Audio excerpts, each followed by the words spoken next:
Hello dear students.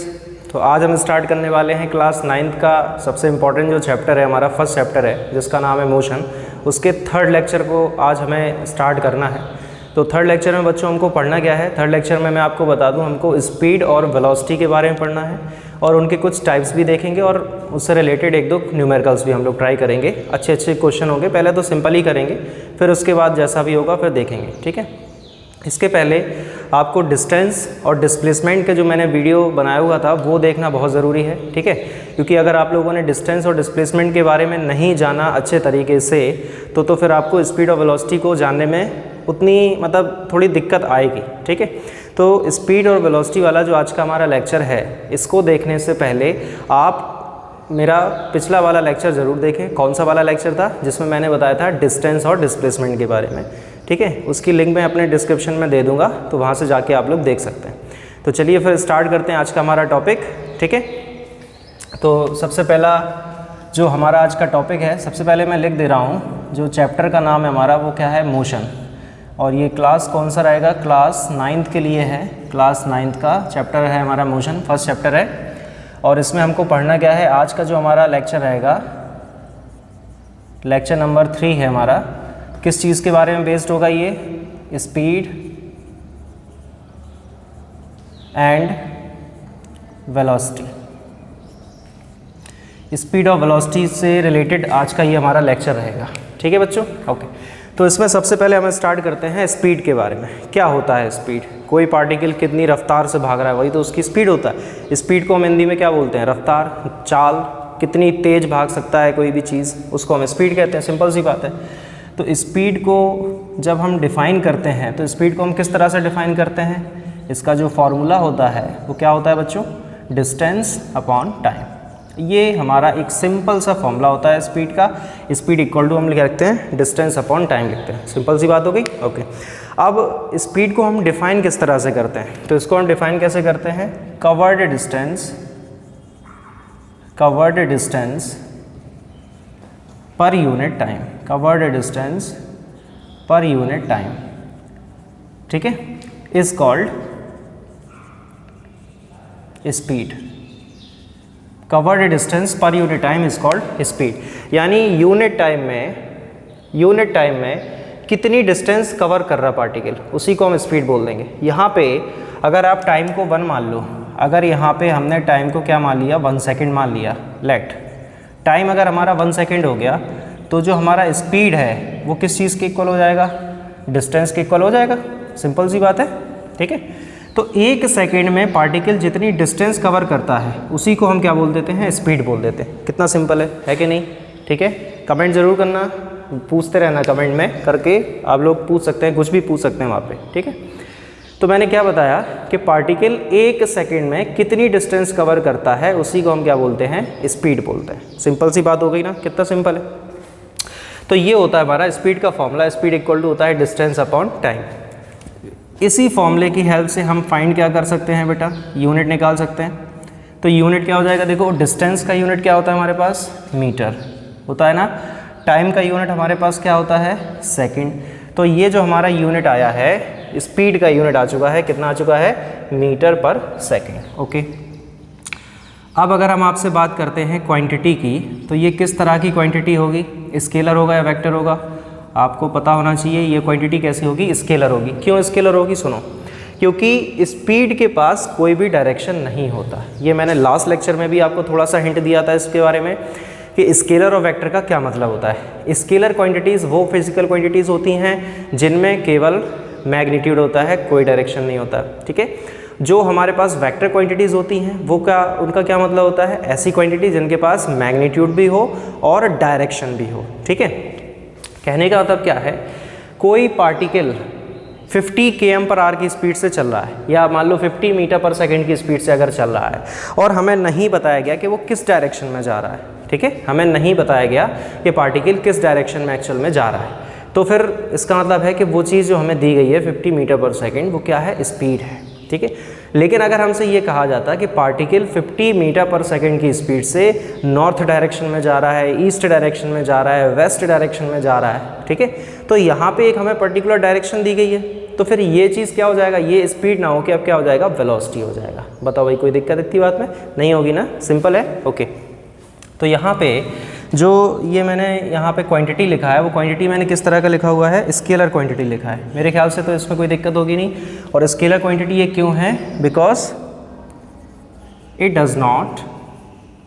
Does not contain any direction. Speed के पास कोई भी डायरेक्शन नहीं होती, इसलिए ये क्वांटिटी जो स्पीड है वो हमारी कैसी क्वांटिटी हो जाएगी, स्केलर क्वांटिटी हो जाएगी। बताइए बच्चों, इतनी बात में कोई भी डाउट हो रहा हो आपको तो बेशक बताएं, बिल्कुल आराम से देखो पूरे लेक्चर को, लास्ट तक देखना और पूरा वीडियो, ठीक है ना। और कोई भी टेंशन लेने की बात नहीं, बिल्कुल आराम से हम लोग सारे टॉपिक कवर करेंगे, बिल्कुल आराम से पढ़ेंगे, कोई जल्दी है नहीं किसी भी चीज़ की, ठीक है। तो इतना आप लोगों को क्लियर हो गया, एक बार फिर से देख लो। स्पीड क्या होता है, डिस्टेंस अपॉन टाइम। इसको हम डिफाइन किस तरह से करते हैं, covered distance per unit time is called speed. कहने का मतलब है कि अगर टाइम को 1 सेकेंड ले लें तो जो हमारी डिस्टेंस होगी वही क्या बन जाएगा, स्पीड बन जाएगा। यानी यूनिट सेकेंड में, 1 सेकेंड में पार्टिकल जितनी दूरी तो तय करेगा, जितनी डिस्टेंस को कवर करेगा, उसी को हम क्या बोल देंगे, स्पीड बोल देंगे उस पार्टिकल का, ठीक है। सिंपल हो गया। यूनिट क्या होता है इसका, मीटर पर सेकेंड होता है। क्वांटिटी क्या होती है, स्केलर होती है। स्केलर क्यों है, क्योंकि स्पीड के पास कोई भी डायरेक्शन नहीं होता, केवल मैग्नीट्यूड होगा। 50 मीटर पर सेकेंड अगर स्पीड है तो उसमें कोई भी डायरेक्शन नहीं है। लेकिन अगर कहा जाए 50 मीटर पर सेकेंड नॉर्थ, 50 मीटर पर सेकेंड ईस्ट, 50 मीटर पर सेकेंड वेस्ट, तो वो वेलोसिटी बन जाएगा, फिर वो स्पीड नहीं रहेगा। सिंपल सी बात है। ओके, ठीक। अब हम बात करते हैं स्पीड के टाइप्स के बारे में, कि स्पीड कितने टाइप की होती है, ठीक है। तो बात करते हैं, लिखते हैं हेडिंग, टाइप्स ऑफ स्पीड, ठीक है बच्चों। ओके, तो जो स्पीड है हमारे पास वो कितने टाइप की होती है, 2 टाइप की होती है। पहला टाइप कौन सा होता है, एवरेज स्पीड। पहला होता है हमारे पास एवरेज स्पीड, और दूसरा हमारे पास होता है इंस्टैंटेनियस स्पीड। ये 2 टाइप के हमारे पास स्पीड होता है। पहला होता है एवरेज स्पीड, दूसरा होता है instantaneous speed. Sir average speed और इंस्टैंटेनियस स्पीड में क्या फ़र्क होता है, क्या इनमें डिफरेंसेस हैं? ऑब्वियस सी बात है, देखो कि अगर 2 टाइप बताए गए हैं तो इन दोनों में कोई ना कोई डिफरेंस तो ज़रूर होगा ही होगा। तो इनमें आपस में क्या डिफरेंस होता है वो हमें जानना है। देखो, जब भी बात होगी टाइम इंटरवल की, मैंने क्या बोला, जब भी बात होगी टाइम इंटरवल की, एक टाइम से लेके पार्टिकल दूसरे टाइम तक चलता रहा। कहने का मतलब है कि आपने जब घड़ी देखी, कोई जैसे आप ही चलो स्टार्ट कर रहे हैं अपनी मोशन को, आप कहीं पे जा रहे हो मान लो, ठीक है, तो आपको जाने में कोई ना कोई टाइम तो लगा होगा, ऑब्वियस सी बात है। जैसे आप जब आपने घड़ी में देखा 12:30 था PM, ठीक है, आपने अपनी मोशन को स्टार्ट किया और आप लगभग 2 बजे तक चलते रहे। आप अपने डेस्टिनेशन पे पहुंच गए, आपको जहाँ पे जाना था। 12:30 पे आपने अपनी मोशन को स्टार्ट किया, 2 बजे आप वहाँ पहुँच गए जहाँ पे आपको पहुँचना था, या फिर जहाँ पे आपको जाना था। 2 बजे आप वहाँ पे पहुँच गए हो, ठीक है। ओके, तो 12:30 से लेकर के 2 बजे तक का जो टाइम इंटरवल है भाई, लगभग 12:30 से 1.5 घंटा और फिर आधा घंटा और तभी तो 2 होगा। तो 12:30 से लेकर के 2 बजे तक जो 1.5 घंटे का हमारे पास टाइम इंटरवल है, 90 मिनट्स का जो टाइम इंटरवल है, क्या ये टाइम इंटरवल इग्नोर किया जा सकता है? 90 मिनट का जो टाइम इंटरवल है उसको भाई हम इग्नोर तो कर नहीं सकते हैं, बिल्कुल, ठीक है। छोटा मोटा टाइम होता 1-2 सेकंड का, 0.2 सेकंड का, तो हम उसको इग्नोर भी कर देते कि चलो कोई नहीं। लेकिन यहाँ पे पूरा का पूरा 90 मिनट्स का टाइम इंटरवल है, तो हम इसको इग्नोर तो कर नहीं सकते हैं, ठीक है। तो यहाँ पे एक टाइम इंटरवल है, सफिशिएंट टाइम इंटरवल है, समझ रहे हो बात को। तो यहाँ पे हम डिफ़ाइन किस चीज़ को करते हैं, एवरेज स्पीड को डिफ़ाइन करते हैं। क्यों करते हैं? इसलिए करते हैं क्योंकि जब आपने अपनी बाइक को स्टार्ट किया होगा, या जैसे मान लो आप बाइक से अपने मोशन कर रहे हो, तो जब आपने अपनी बाइक को स्टार्ट किया होगा 12:30 पे आपने मोशन को स्टार्ट किया, बाइक आपकी चलने लगी, तो क्या 12:30 से लेकर के 2 बजे तक आपकी बाइक एक ही स्पीड से चलती चली जा रही, 50 km/h या 60 km/h या 70 km/h, एक ही स्पीड से चलती चली जा रही, ऐसा तो बिल्कुल हो ही नहीं सकता। भाई कभी आपको रोड खाली मिला होगा तो आपने भगा ली होगी, थोड़ा स्पीड को बढ़ा लिया होगा, लेकिन कभी ऐसा भी हुआ होगा कि जैसे रोड पे कहीं ब्रेकर आया तो आपको गाड़ी को स्लो करना पड़ा, कहीं पे मान लो जाम लगा हुआ है तब भी आपको गाड़ी को स्लो करना पड़ा, हुआ होगा ऐसा डेफिनेटली, ठीक है। तो हुआ क्या है कि 12:30 से लेकर के 2 बजे तक का जो हमारे पास टाइम इंटरवल है, इस टाइम इंटरवल में पार्टिकल जो मूव कर रहा है वो कंटिन्यूसली एक ही स्पीड से मूव नहीं कर रहा है, ठीक है। और जब भी पार्टिकल एक स्पीड से मूव ना करे, उसकी कई सारी स्पीड हो, किसी टाइम पे कुछ, किसी टाइम पे कुछ, किसी टाइम पे कुछ, ठीक है, तो उन सबको मिला के हम बोल देते हैं एवरेज। बात आपको थोड़ी बहुत क्लियर हो गई। तो इसका मतलब है कि एवरेज स्पीड को हम कब डिफाइन करते हैं? It is defined for time interval. तो जो हमारी एवरेज स्पीड है इसको बच्चों हम कब डिफाइन करते हैं? टाइम इंटरवल में डिफाइन करते हैं। एवरेज स्पीड को हम कब डिफाइन करते हैं? एक टाइम इंटरवल में डिफाइन करते हैं। इसी तरह से अब हमारे पास आता है इंस्टेंटेनियस स्पीड। अब भाई बात है इंस्टेंटेनियस स्पीड। इंस्टेंटेनियस स्पीड क्या होता है? सुनो भाई, इंस्टेंटेनियस स्पीड क्या होता है? यार ये माइक की वजह से तो मैं इतना परेशान हूँ ना, 1 मिनट रुकना ज़रा, थोड़ा इनका इंतज़ाम कर दो। अभी ठीक है। हाँ, तो मैं आपको बता रहा था इंस्टेंटेनियस स्पीड के बारे में। देखो इंस्टेंटेनियस स्पीड का जो मतलब है वो इसके नाम में ही छुपा हुआ है। देखो ये क्या लिखा है? इंस्टेंट लिखा हुआ है ना, इंस्टेंट। इंस्टेंट का मतलब क्या होता है? कोई भी एक पर्टिकुलर टाइम होता है ना। जैसे आपसे कहा जाए कि एट द इंस्टेंट कोई काम करना है, तो इसका मतलब है कि वो काम आपको उसी टाइम पे करना ही करना है। तो वही मतलब यहाँ पे है इंस्टेंटेनियस स्पीड का। किसी भी एक पर्टिकुलर टाइम पे पार्टिकल की क्या स्पीड थी। जैसे यहाँ 12:30 से लेके 2 बजे तक पार्टिकल मूव करता रहा, कंटिन्यूसली करता रहा, ओके। अब आपसे अगर पूछा जाए 1:06 पे, सॉरी 1:06 पे पार्टिकल की स्पीड क्या थी। आपसे पूछा जाए 1:42 पे पार्टिकल की स्पीड क्या थी, है ना। आपसे पूछा जाए 12:46 पे पार्टिकल की स्पीड क्या थी। ये चीज़ें अगर आपसे पूछी जा रही हैं तो ये सब क्या है? एक पर्टिकुलर इंस्टेंट ही तो है। 12:46 पे जो स्पीड है ज़रूरी है कि वो हमेशा रही हो? ऐसा तो कुछ है नहीं। 1:06 पे जो स्पीड है ज़रूरी नहीं है कि वो 1:42 पे भी स्पीड हो, लेकिन हो भी सकता है सेम स्पीड हो सकता है 1:06 पे आपकी गाड़ी 60 km/h की स्पीड से भाग रही हो और 1:42 पे भी आपकी गाड़ी 60 km/h की स्पीड से भाग रही हो।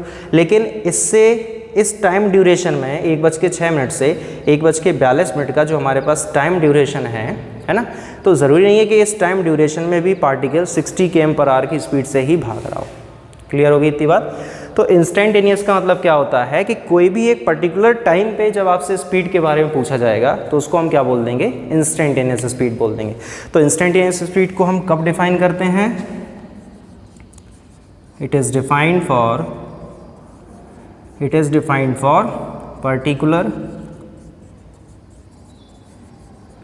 Instant of time.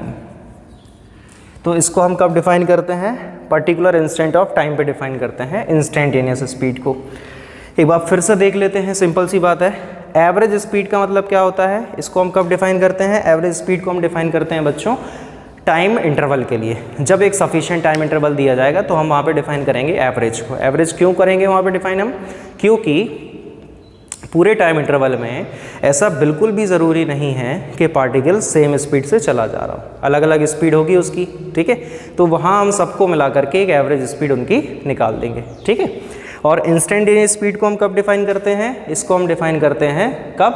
जब एक पर्टिकुलर इंस्टेंट की बात हो रही हो। कब इसको डिफाइन करते हैं? जब एक पर्टिकुलर इंस्टेंट की बात हो रही हो, तो हम इस चीज़ को डिफाइन कर लेते हैं, ठीक है, ओके। तो अब इससे रिलेटेड देख लेते हैं कुछ एक क्वेश्चंस। तो क्वेश्चंस को ट्राई कर लेते हैं सिंपल से। अच्छा, एक चीज़ और मैं आपको बता दूं कि इसके फॉर्मूले क्या बनेंगे। तो यहाँ एवरेज स्पीड को अगर हमें डिफाइन करना है तो हम क्या लिख सकते हैं? Average speed is equal to total distance upon total time. तो इस तरह से हम डिफाइन कर सकते हैं एवरेज स्पीड को, total distance upon total time. और जो इंस्टेंटेनियस स्पीड है हमारा, इसके लिए जो फॉर्मूला आता है वो आपके अभी काम नहीं आएगा, वो फॉर्मूला आपको 11th क्लास में पढ़ाया जाएगा, ठीक है।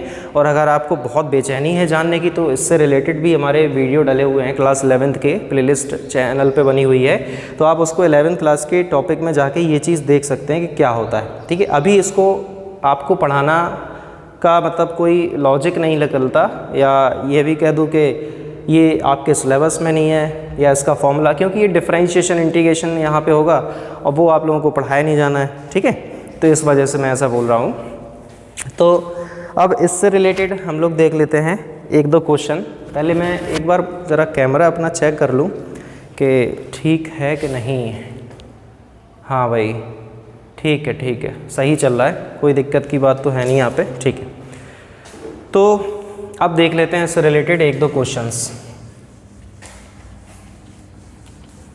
चलो भाई क्वेश्चन हो जाए, सिंपल से क्वेश्चन है तो ट्राई करो आप लोग और बताना आंसर उनके। तो पहला हमारा क्वेश्चन है, सिंपल सा क्वेश्चन है, a particle moves 50 metre,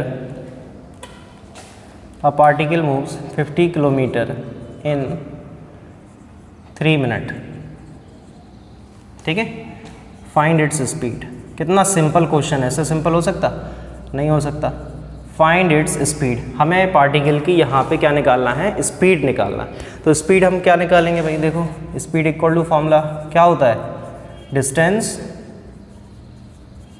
upon time. तो डिस्टेंस यहाँ पे कितनी हो जाएगी, 50 किलोमीटर में है, कोई नहीं। यहाँ पे जो टाइम है बच्चों वो मिनट में है। देखो अगर आप मिनट में ही रहने दोगे तो कोई दिक्कत नहीं है, आंसर आपका गलत नहीं माना जाएगा, बस इसका यूनिट क्या हो जाएगा, किलोमीटर पर मिनट, ये इसका यूनिट आ जाएगा। लेकिन इनकेस अगर आप इसको चेंज करना चाहें तो कर सकते हैं। 3 मिनट है तो 1 मिनट में कितने सेकेंड होते हैं या 1 मिनट में कितने आवर होते हैं। आप इसका यूनिट किलोमीटर पर आवर में भी दे सकते हैं, आप इसका यूनिट मीटर पर सेकंड में भी दे सकते हैं, मैं सब में आपको निकाल के बता दे रहा हूँ, ठीक है।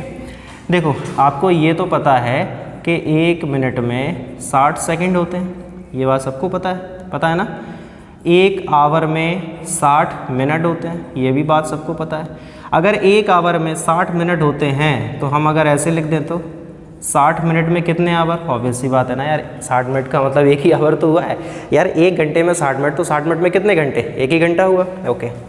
तो फिर 1 मिनट में कितने घंटे हो गए, 1/60 घंटे हो गए। 60 मिनट में 1 घंटा, तो 1 मिनट में 1/60 आवर्स हो जाएगा ना। और हमारे पास मिनट कितने हैं, हमारे पास मिनट थे 3, तो फिर 3 मिनट में कितने घंटे हो जाएंगे, 3/60 यानी 1/20 आवर। तो ये आ जाएगा हमारा 1/20 आवर। तो यहाँ पे हम टाइम की जगह 3 मिनट की जगह पे क्या लिख देंगे, 1/20। ये 20 चला जाएगा ऊपर तो ये आ जाएगा 1000 और ये आ जाएगा किस चीज़ में, km/h में। बात आपको समझ में आ गई, सिंपल सी बात है, देख लेना कोई गलती तो नहीं करी। हाँ ठीक है। तो इस तरह से आप यहाँ पे यूनिट चेंज करके किसी भी यूनिट से किसी भी यूनिट में आप चेंज कर सकते हो। ये तो बचपना है, बहुत सिंपल सी चीज़ हो गई, ठीक है। अब हम क्वेश्चन देख लेते हैं एवरेज स्पीड से रिलेटेड। चलिए तो एवरेज स्पीड से रिलेटेड हम लोग एक क्वेश्चन ट्राई कर लेते हैं, एक सिंपल सा क्वेश्चन ट्राई कर लेते हैं। तो क्वेश्चन है हमारे पास,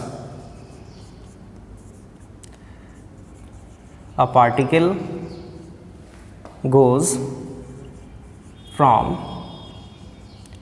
A to B with speed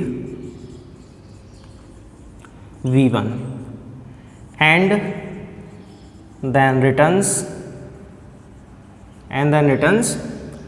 from B to A with speed v2, ठीक है। Find average speed of the particle. तो ये हमारा क्वेश्चन है सिंपल सा। इस क्वेश्चन को आप लोग ट्राई खुद से करेंगे, इसको आप खुद से ट्राई करो, आपके पास टाइम है, खुद से ट्राई करो। आपके पास 1 मिनट का टाइम मैं दे रहा हूँ, आप इस क्वेश्चन को खुद से ट्राई करें एक बार, ठीक है। और फिजिक्स में देखो एक चीज़ आप लोग हमेशा याद रखिएगा, क्या आपको याद रखना है कि जो चीज़ें हमें क्वेश्चन में गिवन हैं, जैसे इस क्वेश्चन में हमें गिवन क्या है, V1 और V2, कहाँ गया, ये 2 चीज़ें गिवन है, तो आपका जो फाइनल आंसर आएगा वो V1 और V2 में ही आना चाहिए। इनकेस अगर आप इस क्वेश्चन में कुछ मानते हो, जैसे आप डिस्टेंस A से B की x मानते हो, B से A की भी x होगी, ठीक है, टाइम अगर आप T1 मानते हो या आने का टाइम T2 मानते हो, कुछ भी मानते हो, तो आंसर जो चीज़ आपने मानी है उसमें नहीं आना चाहिए, ठीक है। आंसर सिर्फ उसी क्वांटिटी में आना चाहिए जो क्वांटिटी हमें गिवन है क्वेश्चन में, ठीक है। तो अब आप इस क्वेश्चन को जल्दी से ट्राई करें, बहुत सिंपल क्वेश्चन है और कर सकते हैं आप लोग, तो ट्राई करें जल्दी फास्ट। देखो हो गया ना, चलो जिनका हो गया अच्छी बात है, जिनका हो गया वो कमेंट करके बताएं कि हाँ सर हो गया, जिनका हो गया वो कमेंट करके बताएं हो गया, और जिनका नहीं हुआ है तो वो लोग देखें, जो लोग आलसी लोग हैं ना, कुछ होते हैं बच्चे आलसी, तो वो बोर्ड पे देखें। चलो स्टार्ट करते हैं, देखो सॉल्यूशन इसका। चलो तो देखो क्या होता है कि जैसे यहाँ पे अगर हम बात करते हैं कि हमारा एक पॉइंट A है, एक पॉइंट यहाँ पे B है, ये हमारे पास मान लो 2 पॉइंट हो गए, ठीक है। तो सबसे पहले पार्टिकल A से B जा रहा है, कितनी स्पीड से जा रहा है, V1 स्पीड से जा रहा है, ठीक है, ये जाने की स्पीड हो गई, समझना बात को। फिर उसके बाद वो लौट रहा है B से A, सेम लौटा है, कितनी स्पीड से, V2 स्पीड से लौटा है, तो ये स्पीड यहाँ पे V2 हो गई लौटने की, ठीक है, ओके। अब यार एक कॉमन सेंस वाली बात है, थोड़ा आप भी थोड़ा एक कॉमन सेंस यूज़ करो कि अगर पार्टिकल A से B जा रहा है, अगर पार्टिकल A पॉइंट से B पॉइंट की तरफ जा रहा है, ये A है मान लो, ये B है, अगर ये पार्टिकल A पॉइंट से B पॉइंट की तरफ जा रहा है और ये अगर x डिस्टेंस कवर करता है, तो पार्टिकल जब B से A आएगा तो वो कितनी डिस्टेंस कवर करेगा, यार सेम डिस्टेंस ही तो कवर करेगा, जितना जाएगा उतना ही लौट के आ जाएगा। वही बिल्कुल यहाँ पे भी होगा, अगर A से B जाने में पार्टिकल को की कवर डिस्टेंस x है, तो B से A आने में भी वो कितनी डिस्टेंस को कवर करेगा, सेम डिस्टेंस को कवर करेगा, कितनी होगी, x, ठीक है। तो यहाँ से मान लेते हैं कि A से B जाने में x डिस्टेंस है, तो फिर B से A तक आने में भी डिस्टेंस x ही कवर करेगा पार्टिकल हमारा, ठीक है। हमें यहाँ पे निकालना है एवरेज स्पीड। अच्छा, आप लोगों के दिमाग में बेटा एक चीज़ नहीं आ रही क्या कि सर एवरेज स्पीड यहाँ पे क्यों निकाल रहे हैं, यहाँ पे हम सिर्फ स्पीड क्यों नहीं निकाल रहे? क्योंकि सुनो, मैंने आपको पहले ही बता दिया था कि एवरेज स्पीड को हम कब डिफाइन करते हैं, जब स्पीड कैसी हो, वेरिएबल हो, ठीक है, चेंज हो रही हो। A से B जाने में स्पीड V1 थी, ठीक, B से A आने में स्पीड V2 थी, ठीक है। तो अगर ये दोनों स्पीडें सेम होती तो बात अलग होती, लेकिन ये दोनों स्पीड कैसी हैं, अलग अलग हैं। V1 और V2 दोनों स्पीड कैसी हैं, अलग अलग हैं, ठीक है। तो यहाँ पे हमें क्या डिफाइन करना पड़ेगा, एवरेज, पूरी ड्यूरेशन में, ठीक है। तो एवरेज स्पीड का मतलब क्या होता है, टोटल डिस्टेंस, क्या मतलब होता है इसका, total distance upon total time, ये एक सिंपल सा मतलब होता है एवरेज स्पीड का, ठीक है, ओके। तो टोटल डिस्टेंस हमें निकालना है, तो टोटल डिस्टेंस देखो कैसे निकालेंगे। पहले पार्टिकल A से गया B, कितना चला, x प्लस, भाई टोटल का मतलब एडिशन ही तो होता है, प्लस, फिर पार्टिकल गया B से A, फिर कितना चला वो, x चला, अपॉन। अब बात आती है टोटल टाइम की। तो सुनो, मान लेते हैं A से B जाने में पार्टिकल ने टाइम लगाया T1, तो B से A आने में पार्टिकल ने टाइम लगा लिया T2। सर ये T1 T2 क्यों हो गया, टाइम सर सेम होना चाहिए। नहीं भैया, सेम नहीं होगा। क्यों नहीं होगा, क्योंकि देखो भले ही A से B और B से A डिस्टेंस सेम है, लेकिन बेटा ये स्पीडें भी तो देखो आप, स्पीड दोनों अलग अलग हैं। A से B V1 स्पीड है, B से A V2 स्पीड है। तो जाने की स्पीड और आने की स्पीड दोनों कैसी हैं, हमारे पास अलग अलग हैं। अगर स्पीडें भी सेम होती तो टाइम सेम लगता, लेकिन यहाँ पे जाने की स्पीड और आने की स्पीड जो है वो दोनों कैसी हैं, अलग अलग हैं, ठीक है। तो फिर टाइम सेम कैसे हो सकता है भाई, आप कोई भी जगह जा रहे हो, अलग अलग स्पीड से जाओगे तो अलग अलग टाइम में पहुँचोगे, बात को समझना, ठीक है। तो टाइम टोटल कितना हो जाएगा बच्चों, T1 प्लस T2, ये हमारे पास टोटल टाइम हो जाएगा। अब यहाँ पे बात आती है T1 और T2 की कैलकुलेशन करने की, ठीक है। तो T1 और T2 को हम किस तरह से कैलकुलेट कर सकते हैं, तो निकाल लेते हैं। साइड में देखो बताता हूँ, हमें पता है कि स्पीड इज़ इक्वल टू क्या होता है, डिस्टेंस अपॉन टाइम। ये एक सिंपल सा फॉर्मूला है जो कि पूरा लेक्चर इसी पे आज का बेस था, ठीक है, ओके। तो सबसे पहले ए से बी तक जाने की स्पीड क्या है, v1 है। डिस्टेंस कितनी कवर कर रहा है ए से बी जाने में पार्टिकल, x डिस्टेंस कवर कर रहा है, और ए से बी जाने में उसको टाइम कितना लग रहा है, t1। तो यहाँ से अगर आप t1 निकालोगे तो क्या हो जाएगा, x अपॉन v1 आ जाएगा। देख लो आप, आएगा ना, सिंपल है, ओके। बिल्कुल इसी तरह से जब आप t2 निकालेंगे तो कितना आ जाएगा, x अपॉन v2 आ जाएगा। क्लियर हो गई इतनी बात, ओके। तो अब यहाँ पे जो t1 और t2 है, ये वैल्यू को हम यहाँ पे रख देंगे t1 t2 की जगह। तो देखो ये x और x कितना हो जाएगा, 2x अपॉन t1 हमारे पास कितना हो जाएगा, x upon v1 plus t2 हो जाएगा x अपॉन v2। सिंपल हो गई बात, ओके। अब सिर्फ मैथमेटिक्स से कैलकुलेशन बचा है, सिर्फ हमें एलसीएम लेके इसको सॉल्व करना है। तो एलसीएम तो यार तुम्हें आता ही होगा, नहीं आता है तो फिर पानी लेना चुल्लू में ऐसे डुबकी लगा लेना, या फिर ऐसे, ठीक है। तो यहाँ पे एलसीएम देखो कितना आएगा, v1 v2 एलसीएम आ जाएगा। अब आप चाहें तो इन दोनों में से x को कॉमन कर सकते हैं, कितना हो जाएगा ऊपर, v1 प्लस v2, ये x और x कैंसिल, ये चला गया ऊपर। तो फाइनली हमारा आंसर आ चुका है 2v1 v2 upon v1 plus v2। ये बच्चों हम लोगों ने निकाला है एवरेज स्पीड का, एक मतलब क्वेश्चन सॉल्व किया है, तो ये हमारा आंसर आ चुका है एवरेज स्पीड का, ठीक है। तो एक क्वेश्चन हम लोगों ने कर लिया था नॉर्मल स्पीड निकालने के लिए, एक क्वेश्चन हम लोगों ने ट्राई कर लिया है एवरेज स्पीड निकालने के लिए, ठीक है। अच्छा एक चीज़ मैं आपको थोड़ा सा और बता दूं यार, एक गलती हो गई मेरे से।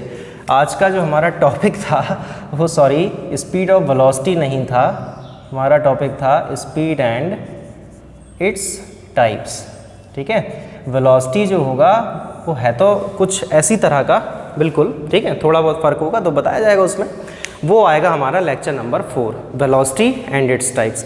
फिर उसके बाद हम पढ़ेंगे एक्सेलरेशन एंड इट्स टाइप, फिर उसके बाद हम इक्वेशन ऑफ मोशन, इस तरह से पूरा सीरीज़ पढ़ाया जाएगा आपको, ठीक है।